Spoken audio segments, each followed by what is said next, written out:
시청자 여러분 안녕하십니까. 고영신 TV 시사정담 시간입니다.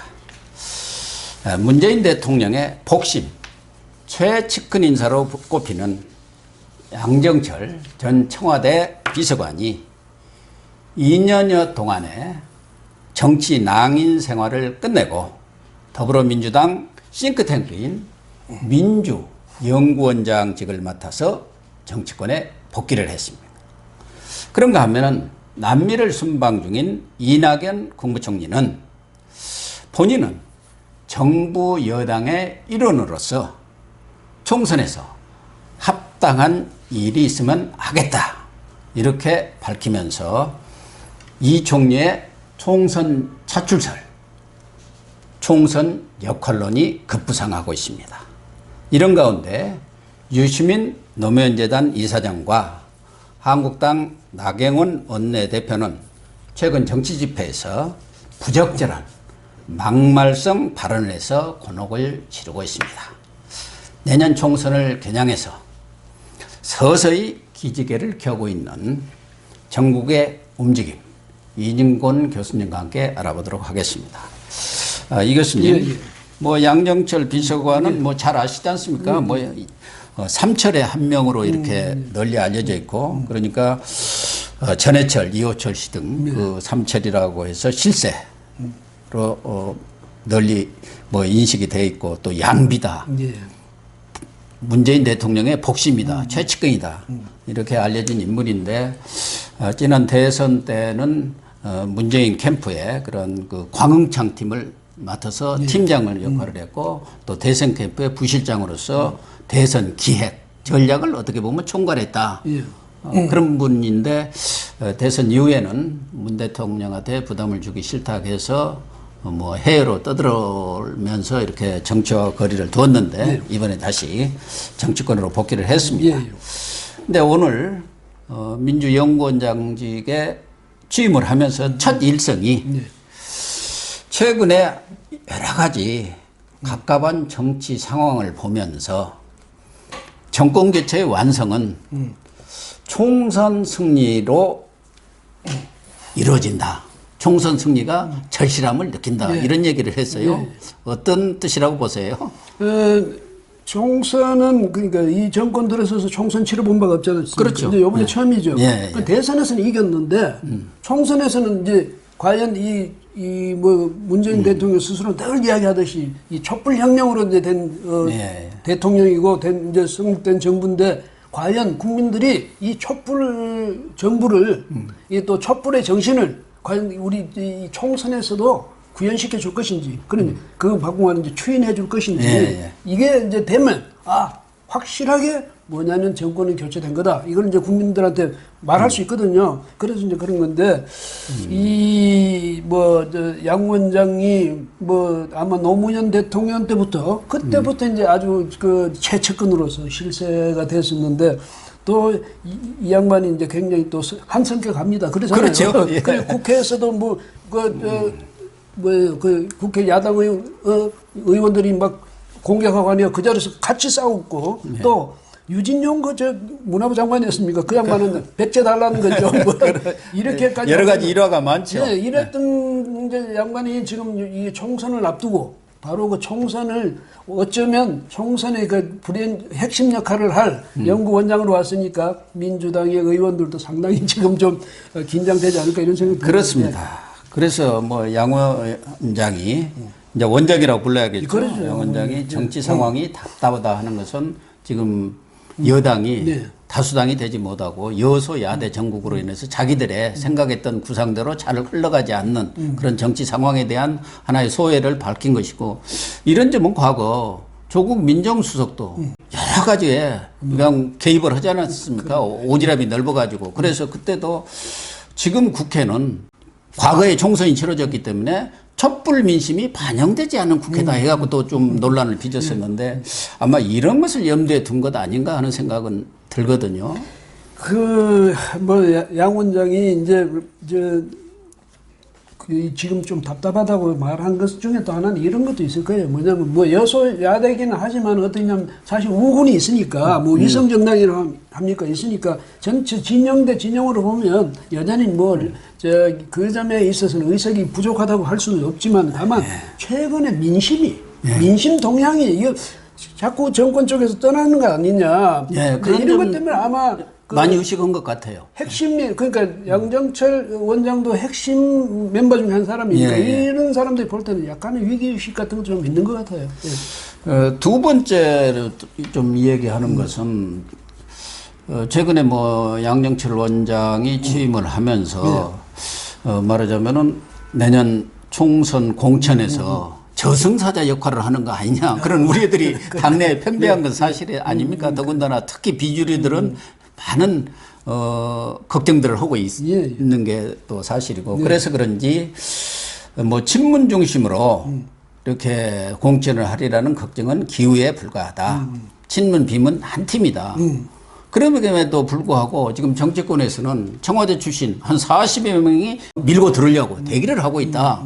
뭐 이런 소문도 있기 때문에 뭐 그런 것을 의식한 발언이라고는 보지만 결국은 양 원장이 이렇게 전진 배치된 것은 문재인 대통령의 뜻을 당에서 구현하기 위한 것으로 다 그렇게 보고 있는 것이 사실 아닙니까? 그러니까 시기적으로 보면요. 지금 이제 문재인 대통령이 이제 지난 10일로 2년 지나서 이제 3년째 들어섰죠. 그러면 이제 총선이 되면 총선 이후는 대통령이 뭐 총선 이후에 승리를 한다 하더라도 대통령의 이 장악력은 떨어지기 마련입니다. 그렇죠. 왜냐하면 눈들이 그 다음 차기로 가니까. 그런 점에서 보면 이제 앞으로 대통령의 이 임기 동안에 그동안에 벌여놨던 일 전부 마무리하고 뭐 또 끝까지 레임덕을 덜 겪으면서 장악력을 계속 유지하고 싶은 생각은 누구나 있겠죠. 그래서 전에 박근혜 전 대통령도 그 바람에 20대 총선에 그 난리를 피웠지 않습니까? 그렇죠. 그래서 결국 어땠습니까? 아니 보수 여당으로서 보수 정당이 여당일 때 여당으로서 그 진보 야당에게 의석수를 덜 받아가지고 패배한 경우는 유일했거든요. 그래서 이런 것을 보더라도 이제 설마 이렇게 생각을 하지만 사람은 생각은 비슷해요. 그래서 그렇죠. 양 원장이 그냥 괜히 왔다 뭐 그건 아니겠죠. 뭔가 뜻이 있어서 왔었겠는데 그 뜻이 정말 순수하게 전체 당 우리 전체 구성원을 위해서 왔는지 아니면 우선 대통령의 이 리더십을 강화하고 또 그걸 유지하는데 뭔가 총선에서 내가 역할을 할 게 있지 않나 해서 했을 수도 있으니까. 근데 만약 이제 후자 같으면 이게 모험이 됩니다. 그래서 뭐 양정철 원장을 앞세워서 대폭적인 물갈이를 하더라도 그것이 일방 통행식이 되고 여론과 배치될 경우 또 하나는 우리 국민들이 아주 현명하지 않습니까? 그렇죠. 그렇기 때문에 전에도 제가 말씀드린 대로 우리 국민들이 회초리가 아니라 몽둥이를 들고 그러한 일방통행식 정치를 엄단할 가능성도 있습니다. 그럼에도 불구하고 양 원장은 그렇게 한 팀이라고 하면서도 이 민주연구원이 인재 영입의 전진 기지가 되겠다. 또 하나는 인재 또 정책 의 그런 어떤 그 병참 기지 역할을 하겠다. 이렇게 얘기한 것으로 봐서는 결과적으로 뭐 인재영입위원회에서 뭐 인재영입은 총괄한다 하지만 결국은 민주연구원이 그러한 새로운 인재들, 말하자면 젊은 인재들, 친문 인사들을 당에 투입하는 그런 본질적인 역할을 하지 않겠나 그런 생각도 들고 또 정책 부분에 있어서도 이쪽에서 선거 총선 공약을 거의 총괄하는 그런 컨트롤 타워 역할을 할 것으로 그렇게 생각이 되거든요. 그 선거에 있어서 두 가지 요소가 뭡니까? 정책하고 인재 아닙니까? 그렇죠. 다 틀어지겠다는 거지. 그러니까 그런 점에서 보면 뭐 인재도 틀어지고 정책도 틀어지면 다 쥐는 거죠. 그래서 이제 아마 실무적인 점에서는 자기가 총괄하겠다 이런 이야기인데 아까 말씀하셨지만은 이렇게 사람이 이제 인지상정이라 그런 욕심은 있겠지만은 정말 이걸 잘 못하면 당내에서도 반발이 생기고 그 이인영 원내 대표가 김태년 친문 김태년 후보를 누르고 이겼잖아요. 비문 그러니까. 쪽에서. 예. 이게 뭐냐면 당내에서도 이미 그런 이제 기류가 좀 있다는 얘기지. 그런 걸 아마 간파했을 수가 있습니다. 청와대나 또 양 원장이나 이래서 이게 좀 당내에서 이 좀 질서도 잡을 필요가 있다. 이 구도를 다시 재정비할 필요도 있다. 이런 생각이겠지만은 만약에 이 총선을 가지고 공천 가지고 또 장난을 치기 시작하면 그거는 이 레임덕을 스스로가 앞당기는 그런 이제 결과가 나올 겁니다. 그러니까 뭐 이 민주연구원이 이제는 그 여론조사 기능까지도 이렇게 갖겠다는 생각을 갖고 있는 것 같아요. 우리 여론조사에 대해서는 하도 좀 친여적인 성향을 많이 나타내고 우리 국민들이 느끼는 그런 체감과는 다른 결과가 나오기 때문에 사실 우리 시청자분들도 잘 안 믿습니다. 특히 정당의 여론조사라는 것은 말하자면은 자신들이 공천하고 싶은 사람을 공천하기 위한 하나의 명분으로 이렇게 하는 경우가 대부분 아닙니까? 그래서 여론조사 결과라고 해가지고 이렇게 들이대는데 그 여론조사 내용이 표본을 어떻게 하느냐 뭐 이런 것에 따라서 완전히 달라지는 거 아닙니까? 예, 달라지죠. 그다음 설문 내용에 따라 달라지고 또 하나는 이게 있어요. 이제 내가 우리가 저 사람을 밀어내고 딴 사람을 넣어야 되겠는데 이런 여론조사 했단 말이에요. 이 사람이 나빠 점수가 그러면 잘 된 거지. 그게 핑계가 되는 거죠. 근데 어떻게든 이 사람이 점수가 더 나. 그러면 여론조사에는 그럼에도 불구하고 뭐 현장의 민심은 안 그렇다든지 정책적 요구는 또 다른 더 적절한 사람이 따로 있다든지 얼마든지 그러니까 마음씨에 따라서 위에서 할 수 있는데 설마 이 자유한국당 옛날에 새누리당이 그렇게 요즘 시체말로 폭망했다고 그러잖아요. 그 폭망하는 것을 뻔히 봤던 사람들이 그 덕에 정권을 잡은 사람들이 똑같은 그런 전철을 밟지는 않을 것 아니냐. 양정철이 있어 한이 말인 철은 전철은 안 밟을 거 아니냐 이런 생각이 들어요.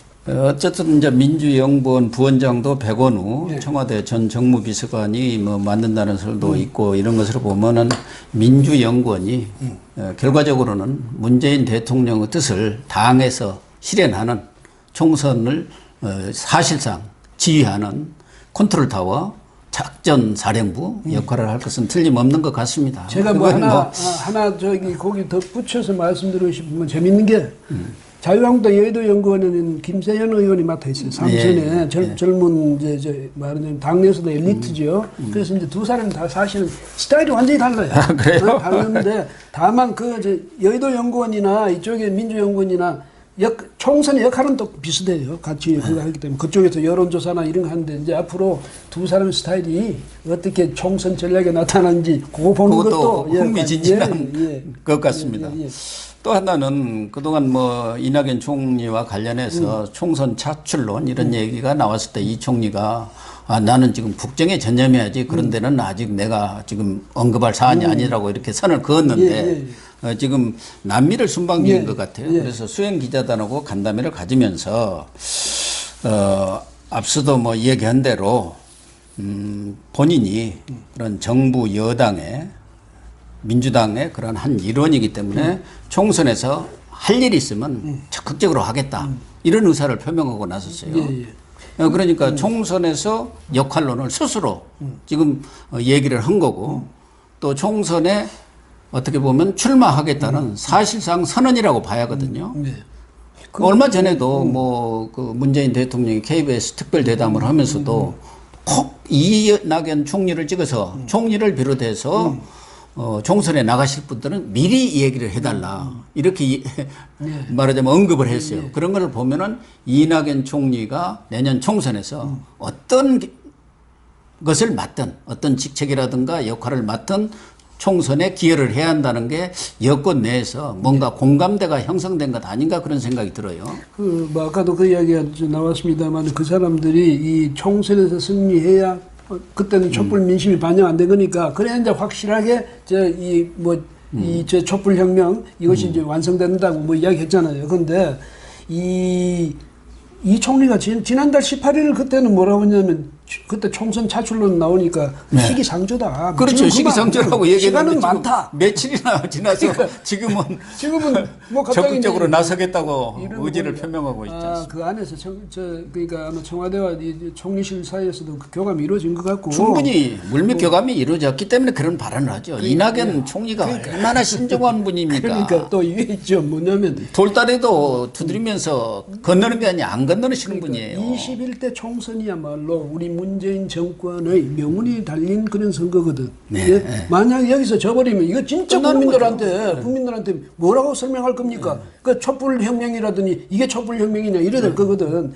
그런 점에서 보면 이제 여기서 그야말로 이제 명운을 걸고 뭐 한판 이제 승부를 봐야 되는데 그러니까 가용 자원은 인적 자원은 다 나와야지. 인적, 물적 동원할 수 있는 모든 자원은 다 총동원할 것 같아요. 예. 그러니까 이제 이 총리도 이럴 때 안 거들어주면 뭐 서울이라든지 뭐 이럴 때 자기 이제 이 현 그 여당의 그 좀 취약질할까 아니면 상징성이 대단한 지역에서 기세를 안 올려주면 어떻게 하느냐 이제 이런 게 있겠죠. 이 총리 입장에서는 지금 이 정권이 총선에서 이기는데 기여하는 것도 있지만 사실은 이 총리는 지금 여권 내에서는 가장 유력한 대권 후보의 한 사람 아닙니까?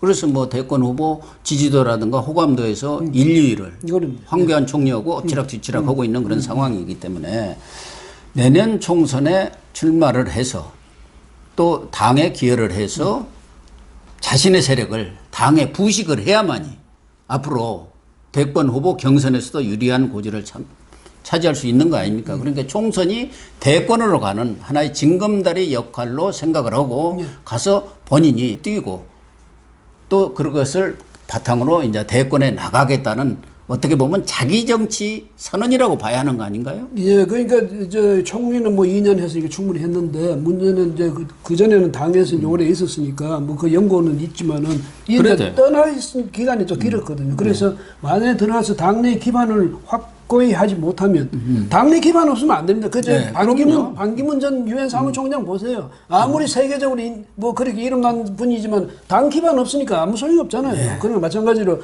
아마 그것도 있고 그러니까 당도 살리고 여기서 확실하게 그 이제 이 총리가 자기 대선 주자로서 자기가 위상을 그 확보해야죠. 그런 점에서 보면 이번 총선이 자기한테는 기회이기도 하고 시험이기도 하고 또 시련이기도 하고 그렇습니다. 예, 그런 것 같네요. 예. 어떻게 보면은 독이 될 수도 있고 약이 될 수도 있는 그런 상황인데 또 하나는 민주당 입장에서는 그런 것 같아요. 지금 이해찬 대표에 대한 민주당 내에 분위기가 썩 좋지 않은 것 같아요. 그래서 김태년 의원이 이번 원내대표에서 비주류한테 이인영 의원한테 진 것도 이해찬 대표에 대한 비토다. 그렇게 해석하는 분들이 많이 있는 것 근데 같고. 썩 좋지 않다는 게 그 조금 좋다는 얘기입니까? 아닙니다. 또 너무 좋지 않다고 하면 본인이 또 화내실까 봐서 내가 적절한 소리에서 또 하나는 뭐 여론조사 결과 여러 가지 리얼미터라든가 이런 거 나온 거 보면 지금 PK 지역이라든가 부산 경남 울산 완전히 역전이 됐어요. 한국당과 민주당이. 지난 뭐 지방선거 때는 민주당이 싹쓸이 했죠. 특히 민주당이 우려하는 것은 서울인 것 같아요. 이 수도권이 사실은 국회의원 절반이 있는데 근데 서울에서도 지금 한국당이 훨씬 지금 민주당을 앞서는 것으로 나오기 때문에 실제적으로 그 내부에서 제대로 된 조사를 해보면은 격차가 더 벌어지는 거 아니냐. 그래서 이낙연 총리한테 SOS를 칠 수밖에 없는 그런 상황으로 이렇게 간 것 같아요. 그러니까 아마 여권 내에서도 상당히 위기감이 있는데다가 지금 여당의 리더십이 근데 이해찬 의원 아닙니까? 이해찬 의원인데 아까 뭐 고 교수님 참 아주 애둘러 말씀하셨는데 그분은 좀 안 되겠어요. 왜냐하면 자기 마음대로 말하잖아요. 화도 만들고 나경원 그 자유한국당 원내대표 너 나한테 맞을래 이래가면서 이런 또 한국당에 대해서는 도둑놈들이라고 하고 그랬죠. 그러니까 이렇게 말을 이렇게 하니까 흔히 하는 말로 뭐 꼰대다 이런 생각을 못 버렸고 꼭 그분 보면 뭐 한 8, 90대 노인네 같아 말하는 거 보면 세상에 자기가 52년생입니다. 근데 자기가 제일 뭐 나이 많은 그 나라에서 제일 큰 어른인 것 같처럼 행세하고 이러니까 국민들도 좀 그거 불쾌할 것 아닙니까? 그 당내에서도 불쾌하겠지. 그 이런 점이 있으니까 아마 그 보완으로서 혹은 이제 나중에 되면 이제 언젠가 교체해야 되잖아요. 그 리더십의 교체용으로서, 그 교체 대안으로서 이낙연 총리가 좋잖아요. 그렇죠. 괜찮아. 뭐, 그러니까 뭐, 꼭 당대표를 맡는다기보다는 선거 때 공동선대위원장을 맡아서 역할을 할 부분이 많이 있는 거죠. 그런 점이 있는데 우선 또 하나의 관심사는 이낙연 총리가 종로 출마설이 나오고 또 한국당에서는 황교안 대표가 총리 대 총리? 출마를 해서 총리 대 총리 빅매치를 한다. 이런 설들이 지금 많이 나오고 있지 않습니까? 아마 그렇게 되면은 우리 국민들도 흥미진진할 겁니다. 지금도 자기 대선 후보감으로 1, 2위 가고 있잖아요. 서로가 엎치락뒤치락 하고 있는데 만약에 그분들이 어디서 한 군데서 같이 붙으면 이게 뭐 사실상 본선이나 비슷하죠. 그렇잖아요. 그렇게 되니까 흥미진진할 겁니다. 흥미진진하고 아마 이 총선의 분위기를 띄우는 데는 그만한 게 없는데 그분들이 그렇게 하겠습니까? 서로 치명상을 피하기 위해서 미리 치명상을 받을 필요가 없잖아요. 그래서 아마 우리 앞으로는 그래 한 붙어보자 이러면서 뒤로서는 서로가 이제 시켜서 좀 서로 피하자. 이렇게 하겠지. 본선까지 우리 같이 가자. 그럼요, 뭐 그렇게 또 뒤로 미래하게 오갈 짓도 있지요. 뭐 정치권이라는 게 늘 그런 거 그게 뭐 아닙니까? 나쁜 건 아니잖아요. 어쨌든 뭐 이렇게 종로에서 황교안, 이낙연, 황교안 빅매치가 이루어지면은 뭐 참 내년 총선이 정말 화끈하게 달아오른 것만은 틀림없을 것 같습니다. 또 하나 지금 말씀드리고 싶은 것은 어제 그 문재인 대통령이 수석 보좌관 회의에서 뭐 여러 얘기를 했죠. 2년을 평가하고 앞으로 남은 3년을 어떻게 하겠다는 뭐 입장을 표명을 했습니다만은 뭐 새로운 내용은 없고 지금 방식대로 그냥 마이웨이 하겠다 그런 뜻이니까 그건 뭐 별 얘기가 안 되고 제가 관심을 끄는 것은 문재인 대통령이 험한 말, 막말을 하는 것은 국민 혐오감을 부추기고 국론을 분열시키는 것이다. 품격 있는 정치를 좀 해줬으면 좋겠다. 말은 참 옳으신 말씀입니다. 또 그렇게 돼야 하는데 그 말 속에는 제가 볼 때는 최근에 그 나경원 한국당 원내대표 그 달창 발언 이것을 겨냥한 것이 아닌가 그런 생각이 들어서 저 개인적으로는 지금 사돈 낱말을 한 것이냐. 뭐 앞서도 얘기했지만 이해찬 민주당 대표 여러 가지 험한 말 또 조금 이따 얘기를 하려고 합니다만은 그 유시민 그 양반은 뭐 작가라기도 하고 또 뭐 노무현재단 이사장으로도 합니다만은 이분이 강주에 가서 했던 그런 말들을 보면은 정말 어떻게 저런 얘기를 할 수 있느냐 그런 정도의 그런 반응들이 나오고 있는 거 아닙니까? 그렇다고 한다면은 남 탓을 하기 전에 우리부터 우리 진영부터 말을 좀 품격 있게 하자. 이렇게 내 탓을 하고 가야 하는데 내 탓은 없고 꼭 남 탓을 하니까 과연 대통령으로서의 그런 포용력, 아량이 있는 분이냐. 그런 면에서는 저는 좀 아쉬움이 많이 있어요. 근데 정치 언어의 순화, 이거는 옛날이나 지금이나 우리 정치권의 가장 중요한 핵심적인 과제 중에 하나입니다. 그런데 이제 그렇게 끝없이 이야기를 했지만은 그게 실천이 안 되잖아요. 그러니까 저는 생각할 때 정치란 것은 말의 향연이다. 근데 어떤 말의 향연이에요? 막담을 향연하면 그게 정치가 됩니까? 그게 아니라 선한 말.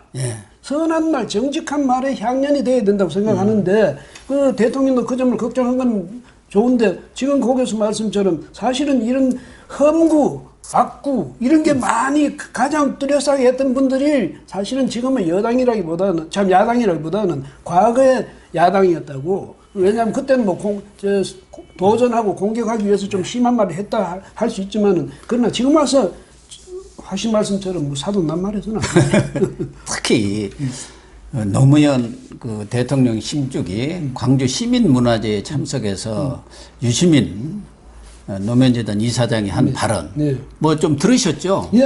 정말 과연 이런 발언을 특히 다른 사람도 아닌 노무현재단 이사장이 했어야 되겠느냐 그런 생각이 들어요. 어떻게 보셨습니까? 그 황교안 대표가 저 광주 갈 때는 그래도 제가 좀 한국에 괜히 마음이 쓰일 것 아닙니까? 가면 저 내가 또 야유도 받아야 될 거고 뭐 이렇게 하는데 광주 시민들이라고 해서 무조건 그런 건 아닐 거 아니에요. 그 여러 가지 그렇죠. 이유가 있긴 나름대로 네. 이유가 있는데 바로 그것 때문에 지금 자꾸 가는 거예요. 가서 광주 시민 여러분 좀 섭섭한 게 과거에 섭섭한 게 있고 괘씸한 게 있더라도 앞으로 잘하겠습니다. 이거 하러 가는데 그러면 유시민 재단 이사쯤 되면 광주 시민 여러분 자기들 편이라고 생각하더라도 시민 여러분 황교안 대표하고는 우리가 정말 따뜻하게 맞이해서 잘 격려해서 보냅시다. 이래야 광주 시민들의 인격이 돋보이죠. 근데 오면요 그거 왜 오겠어요? 뒤통수 맞으러 오지. 맞으면 어떡하겠어요? 영남 가서 그거 일러주려고 그런 거 아닙니까? 그러니까 아예 못 본 척 하세요. 그러니까 지역감정 부추기러 온다는 거 아닙니까? 그러니까 이런 식으로 이게 초등학교 1학년 애들 삐친 애들 있잖아요. 서로 삐친 애들끼리 서로 야 쟤하고 말하지 마 뭐 하자 이런 거나 맞아요. 어떻게 눈빛도 주지 말고 말도 하지 말고 악수도 하지 말라. 돌아서 지침을 내린 거예요. 뒤통수만 보이라 뭐 이런데 이 재단 이사장이고 또 이분이 그래도 지식인으로 한국에서 그래도 명성을 내노라 하시는 분이죠. 날렸던 분이고 뭐 장관도 하고 국회의원도 하고 할 거 다 했잖아요. 그래놓고 뭐 자기는 이제 나는 작가로 불러달라. 이런 작가가 그런 거 쓴 게 작가입니까? 그래서 이분은 정말 좀 철이 안 들었어요. 아니 강주 시민들이 무슨 애들입니까? 그러니까 강주 시민들이 무슨 폭력이나 행사하는 사람들이에요? 그래서 강주 시민들이 손님으로 오는 사람 막대하는 그런 예의 없는 사람들입니까? 어떻게 강주 시민에 대한 모독 행위예요. 그러니까 명예훼손 행위라니까요. 제가 광주 시민한테 제가 대신 사과드려야 될 일이 있어요. 왜냐면 이 사람은 이제 지역 이야기 나오는데 이 사람은 경주예요. 근데 제가 경주거든. 경주 사람으로서 광주 시민한테 그런 식으로 광주 시민 여러분들의 이 인격이라는 수준을 이런 식으로 깔아뭉갠 유시민 이사장을 대신해서 제가 사과드릴게요. 더군다나 뭐 노무현 정신 하지 않습니까? 나는 노무현 정신 다 좋아요. 뭐 좋은데 그 중에서도 가장 노무현 정신 중에서도 평가를 받는 것은 지역 차별을 없애자. 양국적인 지역 감정을 해소하자는 그 노력을 한 거 아닙니까? 그래서 본인이 정치적으로 불리한 줄을 알면서도 종로 국회의원 하다가 부산에 출마하고 그런 부분들이 말하자면 국민들한테 평가를 받아갖고 대통령까지 되신 분이에요. 그런데 그런 노무현 정신을 가장 선양하고 빛내야 할 그 재단 이사장이 지역 감정을 부추기고 광주 시민들을 어떻게 보면은 모욕하는 그런 언사를 했다는 것은 정말 이해가 가지를 않아요. 그러니까 여러분 물병 던지는 것보다 그냥 등만 보여주는 게 국민 통합의 길. 이게 국민 통합입니까? 참 아주 유치한 이런 이제 발상인데 어린애도 아니고 말이죠. 60 넘었잖아요. 아, 그럼요. 그런데 나이도 들 만큼 듣는 양반이 이게 어린애도 아니고 뭐 하는 소리인지 모르겠네. 네, 유시민 이사장을 보면서 참 사람의 본성, 인성은 변하지 않는구나 하는 생각을 했어요. 유시민 이사장이 자기는 이제 정치하고 절연을 했다. 직업으로서 정치는 절대 안 하겠다 하면서 과거에 뭐 알뜰 신잡이라든가 이런 TV 예능 프로에 나와서 아주 해박한 지식 또 뭐 여러 가지 그런 과거의 그런 모습과는 아주 황골탈퇴된 그런 행태를 보이면서 제가 야 사람이 저렇게 변할 수도 있구나 그런 생각을 했는데 이번에 보니까 전혀 그렇지가 않고 그동안 위선을 떤 거 아닌가 그런 생각까지 들었어요. 과거에 해수부 장관 얼마 전까지 지내신 분이 유시민 이사장이 국회의원 할 때 이런 말을 해갖고 지금까지도 회자돼요. 어떻게 그렇게 옳은 말도 저렇게 싸가지 없이 하는지 모르겠다. 이런 말을 했거든요. 유시민 의원의 당시 의원에 대한 평가를. 그런데 제가 이번에 보니까 어떻게 저렇게 틀린 말도 저렇게 싸가지 없이 하느냐 그런 생각이 들더라고요. 그러니까요. 이 사람은 속으로 그냥 어디 남에 대한 그런 원망만 가득 차가지고 그 좋은 말재주를 가지고 비아냥거리고 조소하고 조롱하고 모욕하고 어떻게 그런 식으로 자기 그 재주를 스스로 그런 식으로 오염시킵니까? 안타깝지. 또 하나는 뭐 최근에 뭐 언론에도 많이 보도가 되고 있습니다만은 나경원 한국당 원내대표가 대구 집회였었죠. 그 대구 집회에서 KBS 송현정 기자 문재인 대통령과 특별 대담을 했는데 많은 지금 친문 지지자들로부터 공격을 받고 있지 않습니까? 예, 예. 그것을 빗대서 문파, 달창들로부터 아주 곤욕을 치르고 있다. 뭐 이런 취지의 얘기를 했어요. 그 중에서 이제 달창. 아마 이 교수나 저도 잘 모르는 용어예요. 저도 근데 모르겠어요. 예. 제가 들어보니까 과거 이제 문재인 대통령의 대선 후보 시절 그리고 그 이후 그 지지자들을 달빛 기사단이라 한 것 같아요. 근데 극우 보수 세력 쪽에서는 달빛 장려단이다. 이렇게 비아냥을 댄 용어가 달창이에요. 줄여서. 그래서 제가 볼 때도 여성 그 원내대표가 이런 말을 한 것은 부적절하다. 잘못된 것이다. 이런 생각을 하는데요. 본인은 그 뜻도 잘 몰라서 또 그런 용어에 대한 이해도 부족해 갖고 이렇게 무심결에 썼다. 이렇게 얘기를 하는데 어쨌든 정치인으로서의 그런 말의 품격에 있어서는 좀 아쉬움이 많다. 그런 생각이 듭니다. 그렇죠. 그런데 이제 나경원 대표가 뭐 그거를 자기가 했다기보다 누가 이제 그런 게 나오니까 이런 식으로 공격을 한다더라 뭐 그렇게 이야기를 했는데 옛날에 그 이해창 그 한나라당 그 대선 후보 때 빠순이라는 말한 거 알고 그 양반도 그게 무슨 말인지 몰랐어. 그냥 그게 이제 오빠 부대인 줄 알고 여러분 빠순이 여기 뭐 빠순이 많다고 이러다가 아주 곤욕을 치르죠. 근데 이 나경원 대표가 그래도 다행인 것은 그래도 즉각 사과를 했어요. 잘못했다고. 왜냐면 자기가 잘 몰라서. 근데 그런 것 사실은 이 중진급 이런 정치인들이 말을 할 때는 그 말의 뜻까지도 사실 따져보고 해야 되거든요. 그 점에서 주의는 부족했어요. 주의는 부족했는데 그렇지만은 즉각 사과할 수 있었다는 그것도 용기예요. 또 하나는 뭐냐면 옛날에 어떤 분 뭐 아시겠지만 박근혜 전 대통령 보고 근연은 뭐 이렇게 했다가 근연은이 아니고 근여는 이거였다 뭐 이래가지고 또 했는데 그런 식으로 그래서 박 전 대통령한테 레이저를 엄청나게 맞았지 청와대 갔다 그랬잖아요. 왜 그런 말씀하셨냐고 이랬는데 그렇게 하는 것보다는 군색한 변명하는 것보다 차라리 이렇게 하는 게 좋은데 나경원 대표든 누구든 뭐 이해찬 대표든 누구든 뭐냐면 말을 할 때는 내가 하는 말의 이 파급 효과 이것도 생각했어야지. 시청자 여러분, 이진권 교수께서 말의 품격에 대해서 좋은 말씀을 해주셨는데요. 명심보감에도 구시 상인부, 언시 할설도라는 말이 있습니다. 입은 사람을 상하게 하는 도끼요, 말은 혀를 자르는 칼이다. 이런 말입니다. 정치는 말로 하는 것이고 말의 품격이 바로 정치의 품격을 이렇게 가늠한다는 점을 우리 정치인들이 꼭 명심해 주시길 바라면서 오늘 방송 마치도록 하겠습니다. 감사합니다.